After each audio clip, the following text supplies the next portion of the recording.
Hey, this is Rachel Friedman, and you are listening to The Wellness Boss.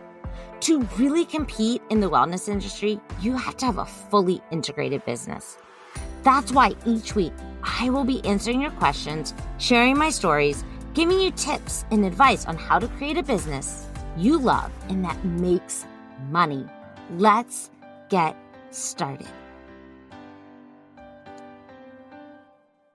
Hello, everyone. Welcome back to The Wellness Boss. I am so excited for today's episode. I have a very special guest with me. She is the behind the scenes woman of this amazing show. I have with me Tiffany Mason, my podcast extraordinaire.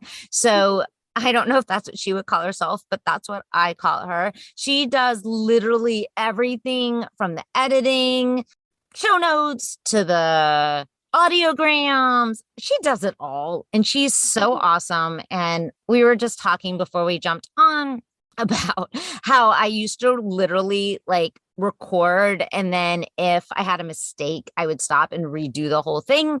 And you can imagine how long sometimes it took to create an episode by doing it that way.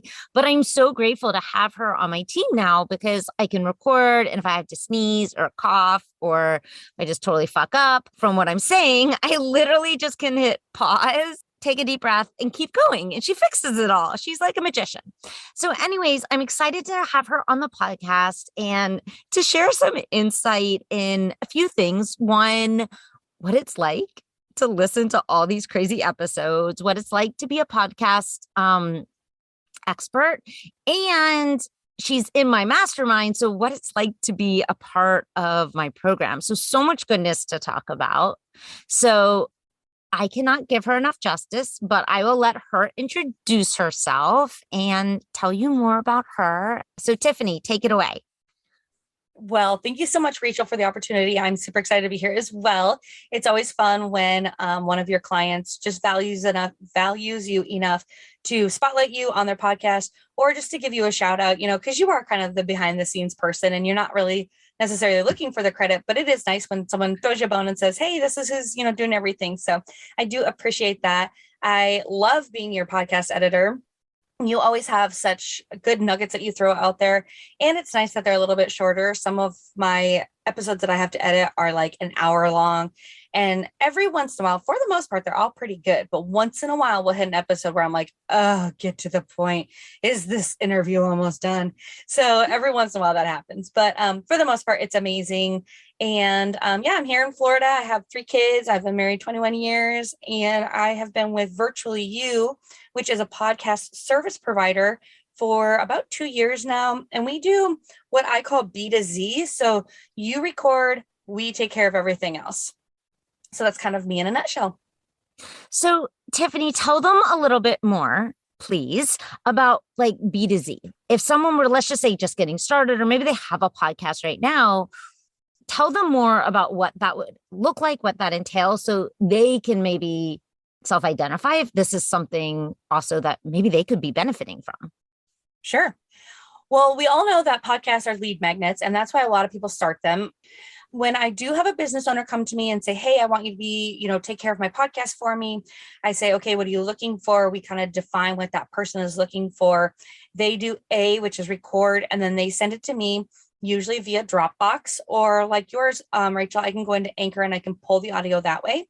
Rachel has a podcast host. Once you have decided, okay, I want to have a podcast, let's say you're going to call it The Wellness Boss, and you need a podcast host. So you're going to record, and then it's going to go to this podcast host, which is like Libsyn, Blueberry, Spreaker, Buzzsprout, all kinds of different. There's a million. That's why they're not all coming to my head, which easily gets confused with like Apple Music, Spotify, Amazon, where everyone listens to it. It's not where you're listening to it. It's where your podcast kind of lives, where all the content is, and it's given an RSS feed.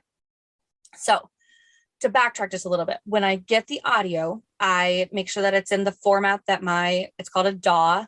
I upload it to there, and then I can edit it. I can edit so sometimes I get frustrated with my family when I'm trying to edit and they're asking me questions. And so finally I pulled my daughter over the other day and I was like, Hannah, here, put these headphones on. She said, okay. And I played for her and I played just the smallest little tiniest sound. It was just a little, it was tiny. And so I said, that is what mommy's listening for. And that's why sometimes I get frustrated. And I said, so then what I have to do is I have to delete it. Then I have to back up the cursor and play over it and make sure it sounds smooth again. I said, so can you imagine the frustration I feel when I'm trying to work on it? And then, you need something. And then I kind of lose track of where I am. And it's almost like I feel like I have to start back over again. So it's very, I would say, precise. There are some podcast editors that send it through like a system and it will zap like every While that's great, I feel like it makes for a very unnatural conversation. So what I personally do, I give it the human touch. I go through, I listen to the full episode. I take out every little edit. I go back over and I listen to make sure it's smooth. It sounds natural. Really, when we take a breath in, we actually pause for just a second and then we start to speak. And so I try to make sure that there's that little pause before we go into it. And sometimes people have like I do that a lot before I talk. And so to take those out, some people say the same word over and over. I have one podcaster and she says like a million times. And I have to take out like probably 60 of them for every episode that she has. But I leave a few in because that is how she speaks. So if they saw her on a Facebook Live or something, they would be like, that's not her. That she doesn't say like that many times. No, she does. She actually does. So I leave enough in there to get the personality across, but not so much because I always say sound is king. Sound is king because if you do not have good sound, it will create a barrier to listen. If you are listening to the episode and let's say there's a dog barking outside and the dog is just barking, you're probably going to turn that episode off. You may say like, I've listened enough of this person's episodes. I know this is a one-time occurrence, but I'm not going to listen to this episode. I'll listen to the next one because it's just so frustrating. And your brain is trying to separate that annoying sound from what the person is, the content you're trying to gather, that your brain just gives up. It's just too much work. And our brains want things to be easy and that's not easy. And they're like, forget about it. The next step is that I will help if somebody's launching, I will help them create an outro and intro. This is usually a canned audio segment that I will tack to the beginning and the end. So if you listen to a lot of podcasts, you will start to realize everyone starts the same and everyone ends the same. And that is just to really cue to your listeners, like, okay, we're starting the episode, but it's also like, you've put the podcast on, but you really have to like put your car in drive still or something, right? It gives you just a little bit of transition time when you're like, okay, I'm really going to listen to this to like, okay, now I can actually listen. Mm-hmm. So that's your outro intro. And it also kind of, gives a description of what your podcast is going to be about. Let your audience know what to expect going into each episode from you. And then the last one is just kind of like, thanks for listening, subscribe to the podcast, that kind of thing. And then we pick music. I always ask podcasters like, how do you want this to feel? Is it like a sophisticated feeling? Is it a professional feeling? Is it like intense? Is it really light? Like I try to give them some adjectives to give back to me so I can go pull some music for them. It is very important in your podcast intro outro creation that you select music that is not copywritten. If you use music that is copywritten, it will be taken down. Your podcast will be taken down. So I make sure to pull them 3 or 4 samples so that they can kind of say, okay, I like this feeling. I don't like this feeling. This one sounds great. And honestly, I will continue to pull until they are happy with it. It's not like 3 shots and you're done. But I mean, people get really excited once that music gets added to their intro. They're like, oh my goodness, it's really happening. Then the next part is I send it through another system that takes, so if you look at an audio wave, it will have really high peaks and then maybe some low audio waveforms. What it does is it's called compression, and it makes it so that all the audio is peaking at about the same spot. Not to get too detailed, if it peaks too high, it'll actually knock it down, but it still sounds like normal speech. Then the last thing I do is I send it through another system to normalize it. So it makes sure that it's at a good audible level. Anyways, I make the audio sound good, take out the ums and ahs, put your outro intro in, and then I upload it to your podcast host, throw in some show notes, and then we go from there. So that's kind of B to Z. Well, that's probably like B to T, right? And then the next part is promotion. So people think that it's enough just to like, I got a podcast, I got a new episode today, and then they think that that's good enough. Well, unfortunately, because of the algorithms from social media, they don't let hardly anybody see our stuff. So we all know it's a numbers game, right? We have to keep posting, keep posting. So I make sure I make an audiogram and I post that. An audiogram is a static picture. It's got a waveform going across the bottom. And really the idea is to stop their scroll.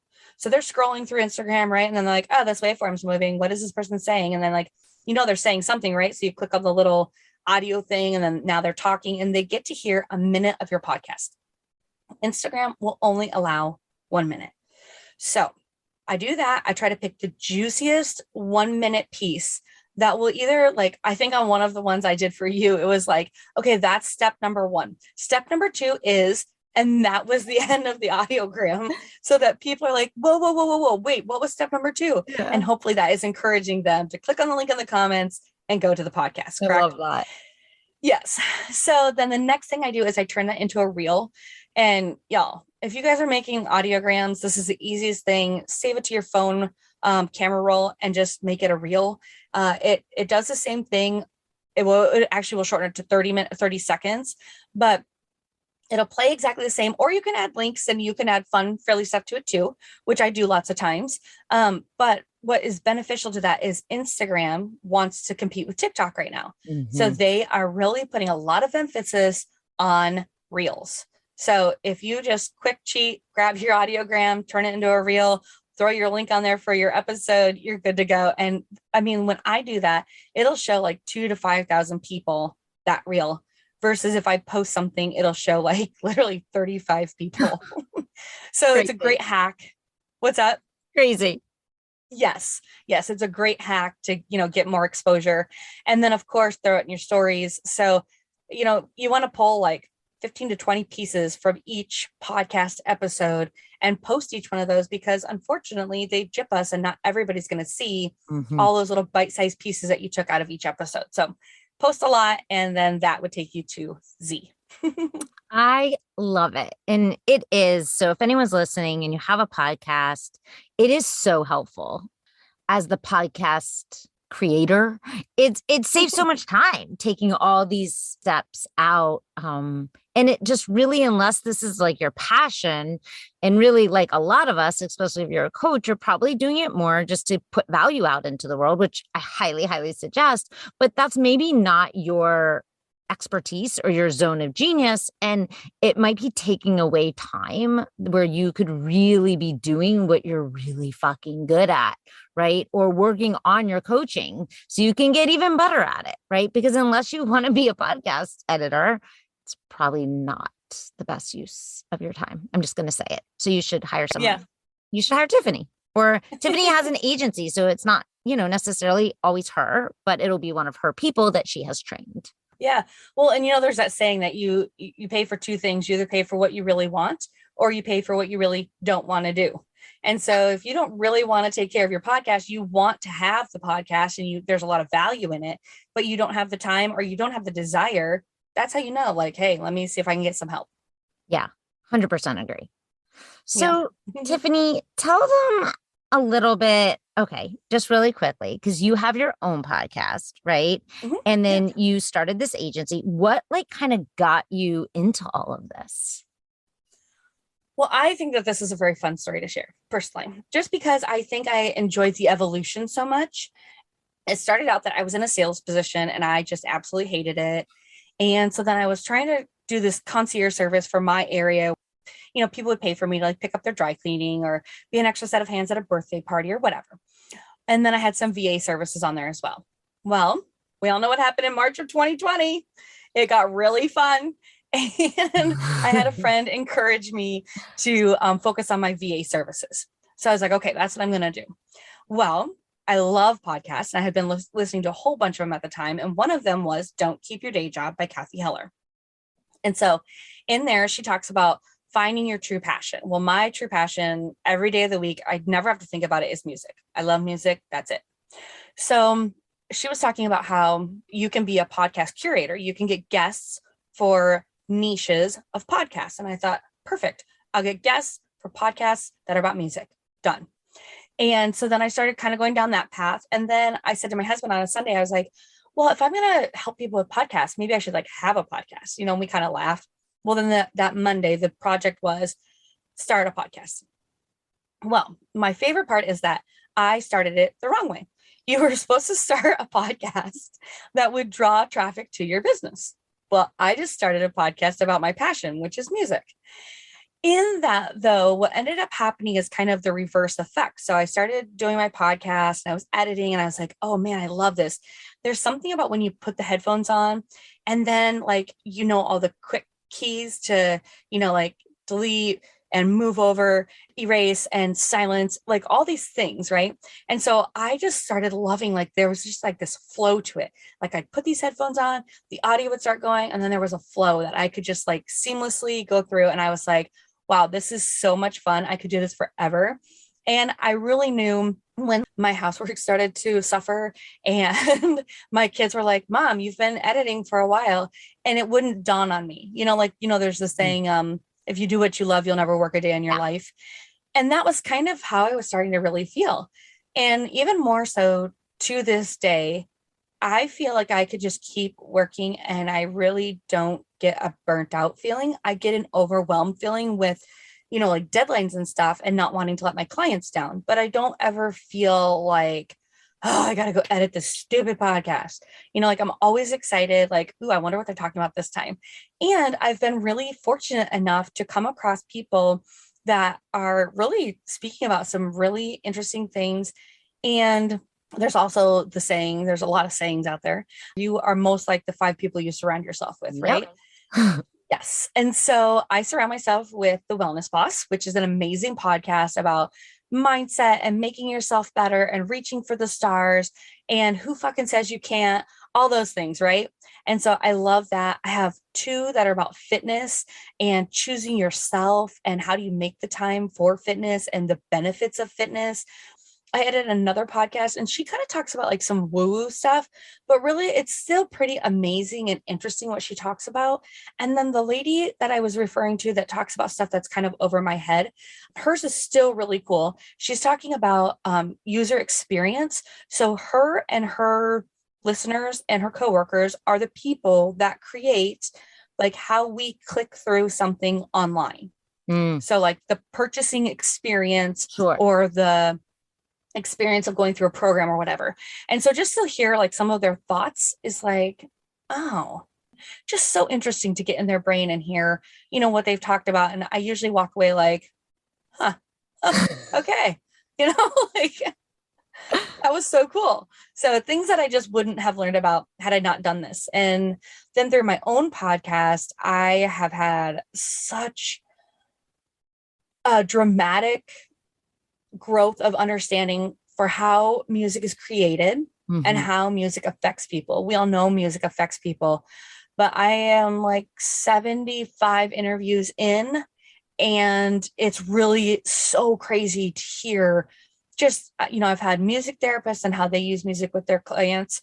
And then I've had people who have been part of mass shootings, and that's the song that they've chosen to talk about.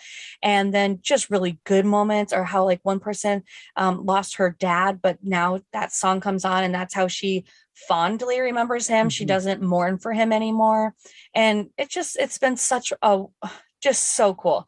And I've come across other podcasts that now I really enjoy. So when I get ready to listen to podcasts, I think to myself, okay, do I want to be entertained or do I want to learn something, And so then I know based on that what I'm going to listen to. And a lot of those have come from my interviews and other podcasters. So it's been insanely rewarding, more than I ever would have imagined. And although my podcast doesn't drive business to me the way that I should have set it up and intended it to, I would never take it away from me, because it is seriously something I enjoy so much. Oh, I love that. And you know me, like, I even name my program Live Your Dharma, because I really believe that we all have a dharma, which if you're not sure what a dharma is, it's just your purpose, why you're here on this planet. And I think sometimes it takes some time, and sometimes we have to go through different evolutions of ourselves to get to what our dharma is. And you nailed it. Like, in all truthfulness, when you love what you're doing, and I never say it's not work, but the time flies really fast, and it's there's not any resistance, right? It's Right. like and this is where actually I think a lot of people can sometimes get themselves into trouble, but it's actually really important that you do schedule breaks and you do make sure that you're not working hours, because when you love what you do, it's easy to do that. And if you do that for too long, I think that is where I don't love the word burnout, but where we can get drained. Yeah. And Tiffany, I talk about filling your own container as the most important thing. But I do think that when you do find that dharma, when you find that purpose, like you have found yours, it just flows, like you said. And it's such a beautiful thing. And I love how you stumbled into it. And I think it's perfect how it worked out. Like, I think that, yeah, there's, there's the way, right? If some people could say air quotes, like that you're supposed to do it. But who the fuck cares what the way is? I think the way is however it shows up for each person. And who's to say the way is the right way, really? Like, yes, I love that you always give us that permission that, the world is so busy saying, okay, these are the constraints. This is step A, this is step B, this is step, C. But you're always like, who the fuck said so? Who said? And I love that you're always like, no, you do it your way. What you've been saying lately to us, which is, one of your episodes, that when you are in integrity with yourself, your business will flow. You'll have that flow. And so I think that that's very true, that when you are doing it the way that you feel like you should be doing it, that is when you have that flow. And the other thing is that you said, evolution wise, I think that how I came to be where I am with you is, and maybe it's not true, but it feels like it right now, is that this feels like I'm ready to level up and I need help to do that. Not like, I probably could do it, but it's also nice when there's a group of people and we can talk through it on a weekly basis. And honestly, we can, give you a shout out anytime we really want to, but there's that structured time set aside for us where we can say, hey, this is what we've been thinking about. And then we can kind of go from there. And sometimes you do need a coach to get you over that hump to that next evolution. And I think the first steps are kind of physical or more tangible or more in the doing. And I think where I met you is the steps are more now in my head, like, working through some of those lies that you tell yourself or doing some of that inner child work, just like how you give us permission to do it our way, and it sounds stupid that anybody would need that permission, but sometimes you just need someone to say, no, that's not crazy. Do it your way.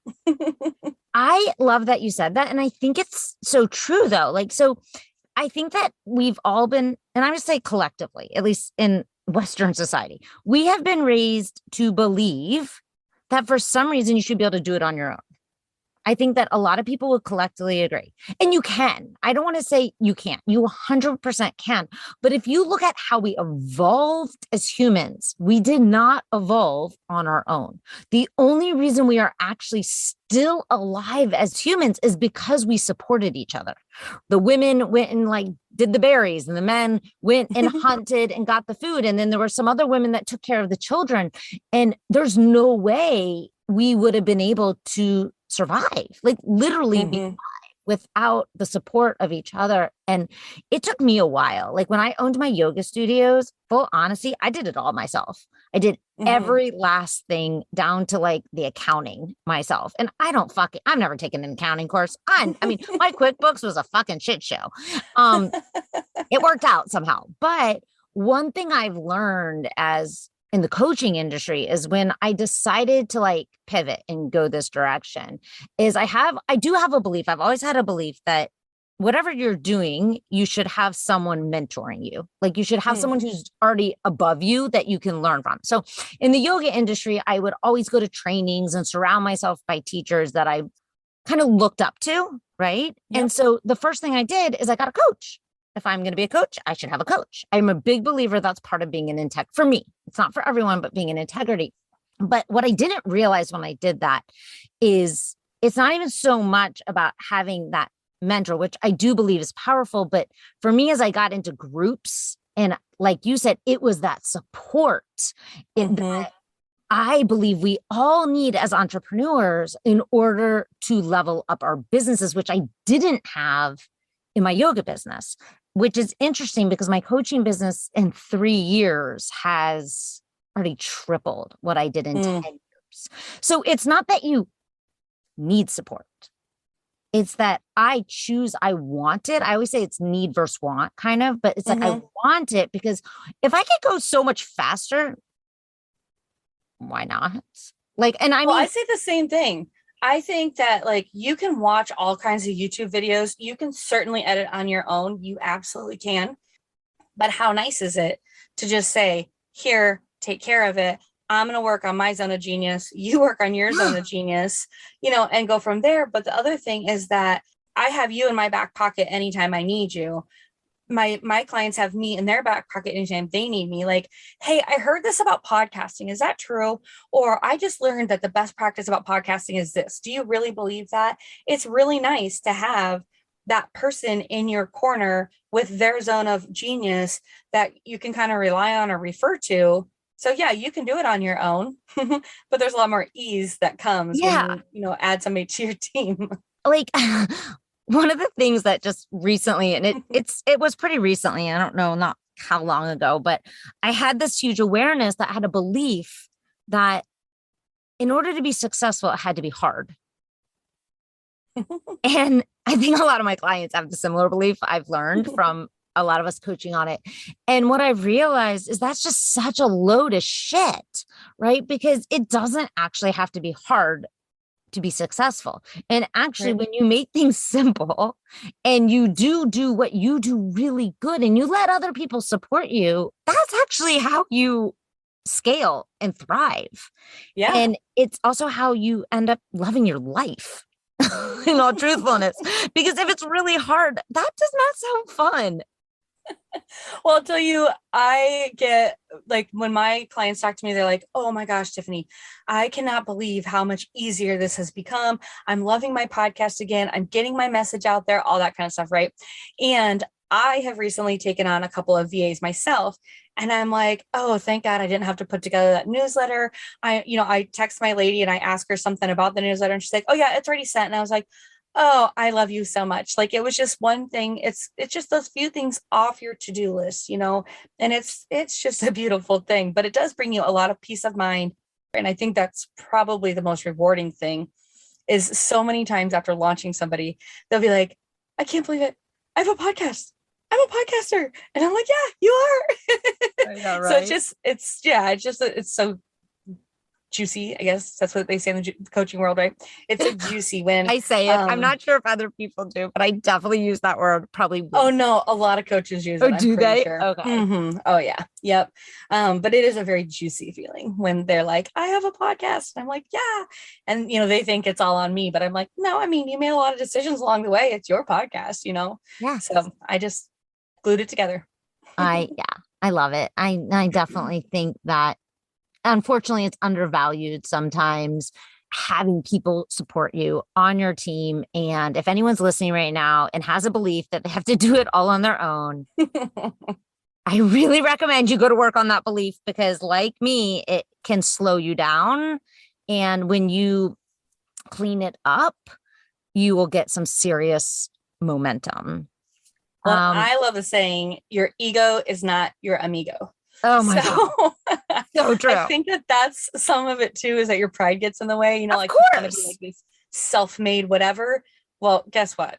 Everybody's got a team. Guess what? You're still a self-made millionaire, self-made whatever you are. Even if you have people supporting you, that doesn't make you not self-made. They're not doing it for you. They're supporting you. Right. So, Tiffany, tell them, just because I think it's so fun that you're also in my program, tell them a little bit what that experience has been like for you. You are actually one of the only not coaches in there. So I'm also curious what it's kind of like being in a room full of coaches. Well, I didn't know, first of all, what to really expect. I had done like a course, but I don't know if she didn't really call it a mastermind. So, and I always thought like a mastermind was like, I don't know. Okay. So, belief that we've been working on is if Tiffany Mason is smart or not. And so I am learning, yes, I am smart and I'm owning that. But when I started, I was like, well, that's for like really smart people. That's for people that are like really doing the damn thing. Right. And we've also been working on that Tiffany Mason, I am a CEO. And so, and that came out very fluidly, you guys, but it took a whole group session. I love it. You said it very well, Tiffany. So I love that it's a group of people. I guess I would think like if it's a whole bunch of coaches going into it, they've like all got their poop in a group and they all know what they're doing and they've all got a direction, right? And I love that it's so human to have self-doubt. And you bring that up to us. But I also heard, I think your interview with Juliana, that you guys don't give us the answers. You help us to discover our own answers and we reveal the answers. And that I think what has been one of the most coolest things, it's like magic, right? Because you go into it thinking like, I'm mad about this, but 15, 20 minutes later, you're like, oh, it's like brain explosion after brain explosion.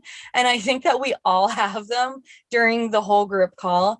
And there's a lot of silliness. I mean, it's not all like this super heavy. No, you cannot be in a group with me and it all be super serious and heavy. For sure not. No, we did coin a new term to be sexable. And that was very fun and exciting. And we spent one call talking about a lot of spraying poopery on piles of poop. So we had some fun. But I mean, at the end of the day, we all, I think, walk away better people, better understandings, and so many like skills, tools, techniques. I think that's the second thing that has really insanely impressed me. I knew Rachel from a networking group and that was fine. And, I'm happy to refer people and all that kind of stuff. There's no bad juju or anything, but I was just like, okay, coaching world just seemed far away from me and that was fine. But then she was like, well, do you want to join my mastermind? And I was like, I mean, I could give it a try. I don't know. I mean, I probably am at the point where I'm leveling up. So I probably need to, start thinking about that. So like day 1, and she posts like the first module. Day 2, she posts another module. Day 3, another module. And I was like, oh my God, this is so much information. But it's been a long enough extent that we've gotten to, I think that she made a good point that like when she starts some of her programs, she likes some of it up front so she can kind of delve into it and digest it at her own pace. And I think that that's what we've all gotten to do too. But okay, so like you meet somebody in a networking group and you think like they're great, right? But what this did for me is I was like, damn, Rachel's like the real deal. She's like got it figured out. I was so impressed that, she's lighthearted and she swears in her podcasts and, whatever. But the reality is, girlfriend's got a system. She's got it down. She has failed enough times and made enough mistakes that she's giving all of us all of the shortcuts. We got information on like the copy of our website, the design of our website, like just things that are almost like, is it called an accoutrement? So it's like an add-on, right? That makes it just that much better. So it wasn't all like, let's dig into ooey gooey feelings. It's been a lot of business stuff as well, which I wasn't expecting. And really happy to have had it to like, I'm not a web designer. So it was nice to be like, well, this should probably be first and that should probably be second. You might want to have that on there, and they're all suggestions. We can do what we want, but it's really nice to have somewhat of a roadmap that like, here are my suggestions. This is what's worked in the past. And I have really appreciated that and been impressed. I'm speechless. No, you're not. And no, I'm never speechless. And FYI, I only still kind of have it together. Because I mean, no, in all truthfulness, like, let's be real. We're humans. And in the mastermind I'm a part of, which is, I mean, there's people in there, six figures, multiple six figures, $1 million level. It's amazing to watch. And like you just nailed, Tiffany, is that wherever level you're at, and even though you're not a coach, like in the mastermind, and there are a lot of coaches, you still gain so much value from the tools and the coaching. And just like in the one I'm in, like, no, I'm not at the $1 million level, but I still get so much value when Juliana, so if you haven't listened, you can go back and listen to that episode, is coaching other people. And it's like you mentioned, it doesn't even actually matter where you're at. I mean, it doesn't, right? Like, it doesn't really matter where you're at because it all applies, and it all applies, honestly, guys. I'm going to be real at every level because there's $1 million earners in this other group I'm in. And guess what? They still have self-doubt. Guess what? It still comes up at that level too. It comes up when you're at multiple 6-figure levels. Hello. And it comes up at 6 figures. And guess what? It comes up when you're just trying to sign your first fucking client. So, I think sometimes people are like, oh, I'm not ready like you did, right? For that yet. Or maybe I'm ready.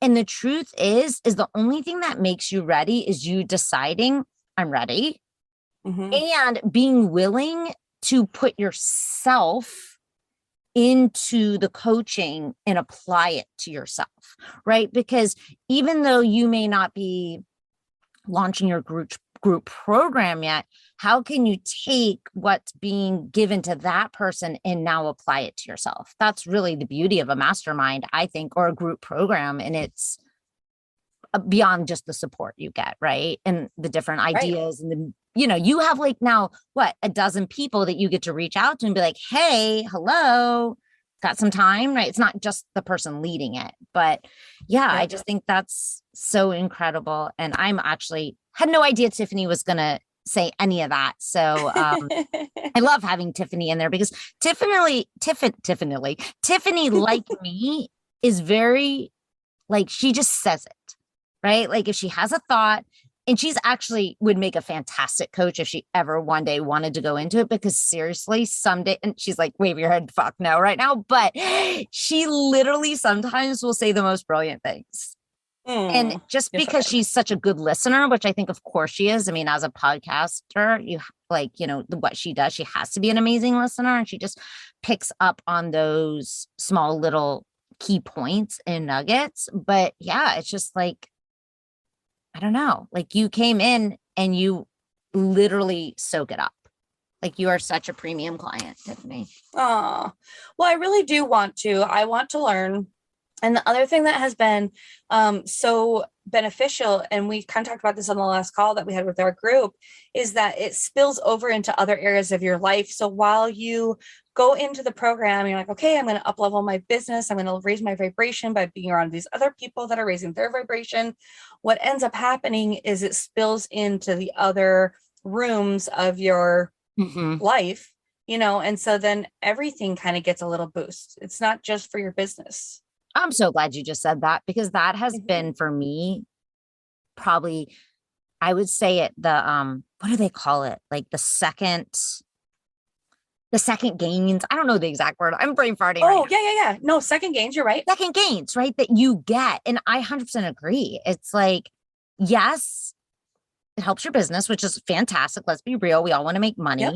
I mean, well, maybe if you don't, then don't call it a business, call it a hobby. But if you want a business, you want to make money, right? Let's be real. But as great as those gains are, the second gains you get, where how, like, your family, the relationship with your partner or your kids, I mean, that shit. Yep. Priceless. Is priceless, really is. And even for yourself, like, I know for me, it's like who I've become. Yeah.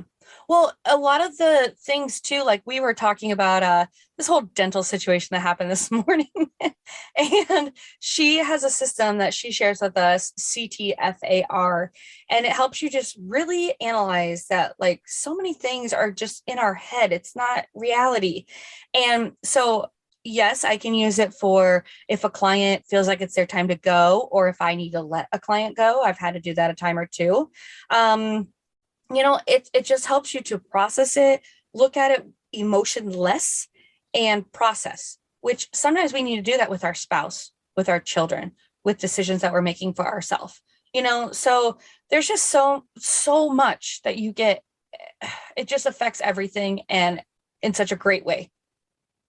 Oh, yeah. and I will give credit to CTFAR, to my mentor, Brooke Castillo over at the Life Coach School. I always want to give credit where credit deserves. So that's honestly, if someone's listening, they haven't listened to her podcast, it's fucking awesome. Filled with so much value. I don't know, she's like 300 and something episodes at this point. Yeah. But yeah, no, it's even my daughter, actually, it cracks me up. She'll come up to me, Mom, let's do cat fur. Gotta do cat fur. I'm like, what? I'm like, oh, like she's 50, almost 15. So clearly there's a lot of drama when you're 15. But don't you think, I was having this conversation with another lady, and don't you think it's such a shame that that's not curriculum? Oh, no. I mean, we do not walk our children through anything mental emotions. It's all academic. Yes. But damn it, there should be something in there where we teach our kids how to, I know I was sharing this on the last call too, but like, my 21-year-old called me with this problem, and I had to use like some of the things that I've learned from this program, where I was like, okay, Preston, what are you making this mean about you? What does that mean? Let's get to like 7 layers deep or whatever it is, right? Like what's really the issue, and I think that is something we are really doing a disservice to our youth, that they are not being taught. They have all these emotions, but how do you process them? Oh my God, preach, girl. Because when I first got into this and started really, I was a therapist, so some of it's not new, but the way it's so simply organized, this should be in 9th grade curriculum. Like it at minimum, like maybe 7th, 8th grade, but definitely by 9th grade, it should be part of their curriculum. I don't know how it should be infused. I don't know if it's or 8th grade, but definitely by that age, the brain can understand it and can utilize it. And I just think our society, oh my God, I could talk about this for days, would be so much better off. So I'm so glad you feel the same way. It's part of my mission, honestly. It's part of the reason why I feel so passionately about helping others do this work, because I feel like the more people that are doing this work and doing it really well. So let me be clear, because the entry bar for coaching is super low. Like literally anyone can like put up a sign and say, I'm a coach, which is, it just is what it is. But that's why I'm on such a, like, my passion is really to make sure that coaches are really fucking good at what they do, because the more we have really good coaches out there really helping people, the more we have less suffering, I believe, in our society. And suffering, fear, and pain is what's causing so much of the, I could go on a tangent forever, the gun problem, all the problems we have, I believe. So anyways, I will not go there, but yeah. So with that being said, Tiffany, I could talk about it for hours. I just have one more question, and then I'll have you tell them where they can find you. And I highly, highly recommend Tiffany, as I already said. But if there's one thing that you could say, and the program's not over yet, but to date, that you would say has hit for you the hardest and has been the most impactful for you, what would it be? Well, probably the self-coaching process and the non-negotiables that go with it. So the self-coaching process helps you to, again, kind of analyze your thoughts, but it also gets you in a good headspace, because it's like, how do I want to feel about this? Right. And then I love ending it with, okay, what are 3 things I'm doing today to seal the deal? Right. I think that gives me focus and gives me direction. And I'm like, okay, now I know what I'm going to do. But also the non-negotiables, because now I have fallen off the bandwagon with meditation ever so slightly. I need to get back on it, because I feel like when I meditate, which I feel like I do, like I take supplements and I don't feel any different, and I exercise and I don't feel any different, right? Like I don't get natural endorphin boosts, or I'm not aware of it. I mean, maybe I do, but I'm not aware of it. Or like I take supplements and I don't feel any different. And I actually work with a lady with nutrition a little bit, and I'm like, it just sucks because I never feel different. I said, the only thing that I feel different when I do is meditate. And so that was something that has been brought really, I worked with one lady with breath work, and that was kind of meditation, but I know you really focus on that. And so I know that I get the results I get out of this program, what I put into this program. So I was like, okay, she has non-negotiables. What are my non-negotiables? And one of mine is meditation. And that is the single thing that I have done in my life that I feel differently. Interesting. Mm-hmm. Mm-hmm. Well, I love that the self-coaching is probably one of your greatest takeaways, because that is probably, to me, the most valuable. I don't know. I mean, obviously I think all of it's valuable, but that is probably. I just think with a business, you get going, right? There's so much, there's noise, there's all these tasks, and that makes you just stop and analyze agree. and think. Yeah, 100% agree. It's like, it is a non-negotiable for me. It's changed my business. And I think it's interesting that you mentioned meditation, because anyone who knows me knows I'm a huge fan of it, huge supporter. I preach it. But it's interesting because a lot of people say, and it's interesting that you feel a difference, because sometimes I do, sometimes I don't. But I always tell people doesn't matter if you do or don't. It's still working. Mm-hmm. But I love that you do. I think that's awesome. Mm-hmm.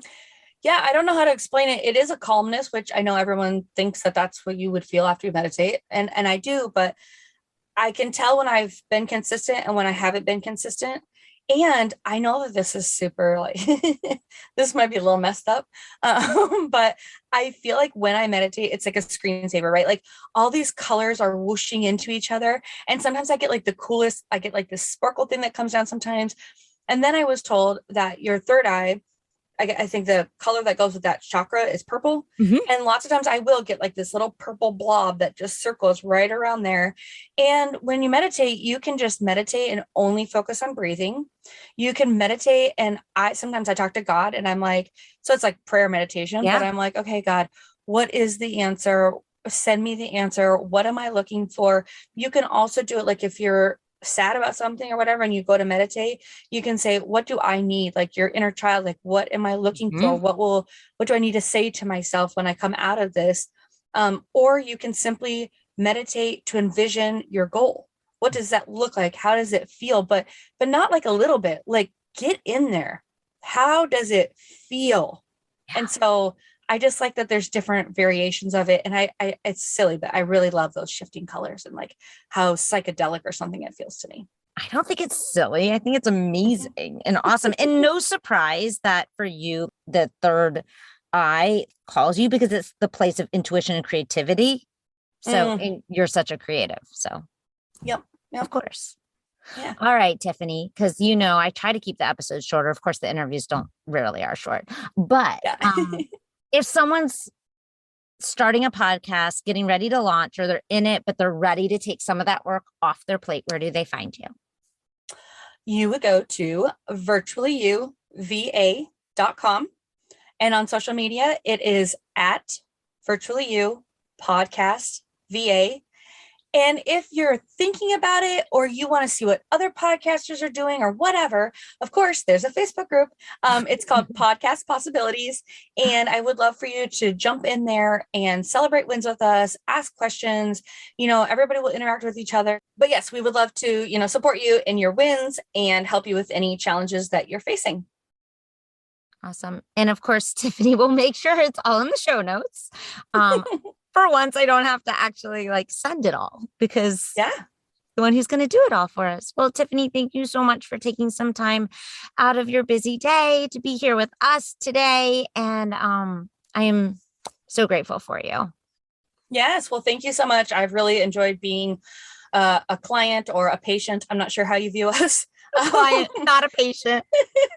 Definitely not patient. But it has been, very life-changing. So I am very thankful for that. And if I could have the honors, everyone out there, namaste. See everyone next week. Ready to create a soul-aligned business that makes an impact and leaves you feeling nourished, both emotionally and financially? Done feeling burnt out and overextended, trying to juggle that 9-to-5 job, a family, a side hustle, which is really what you are meant to be doing, but just haven't figured out yet how to make it happen so you can maintain your current lifestyle? I get it. I was exactly in your shoes not that long ago, teaching 20 yoga classes a week, juggling being a single mom, and making enough money to support our lifestyle. It wasn't easy. Then I discovered the work I had been doing with my students in yoga teacher training had another name. It's called coaching. It was applying yoga tools, modalities, philosophies, and principles off the mat. I began to offer this to my students, and they loved it. And I was able to make the amount of money to support my family. Over the last 2 decades, I have been helping people transform their lives through therapy, yoga, and coaching. I'm so excited to have coupled all my knowledge into one place so others can pass it on, so more people can benefit from these amazing tools. It all happens inside the Live Your Dharma coaching certification. You will learn how to teach yoga off the mat, not the postures, people. Help people transform their lives, and guess what? Yours too. And you will also build the foundation for a 6-figure business. Because let's be real, you do need to make money to live in this world. The doors are open. I take 10 people. So save your spot. Go to https://bit.ly/LYDCC. And if you didn't get that, don't worry, it's in the show notes. See you next week for another amazing episode.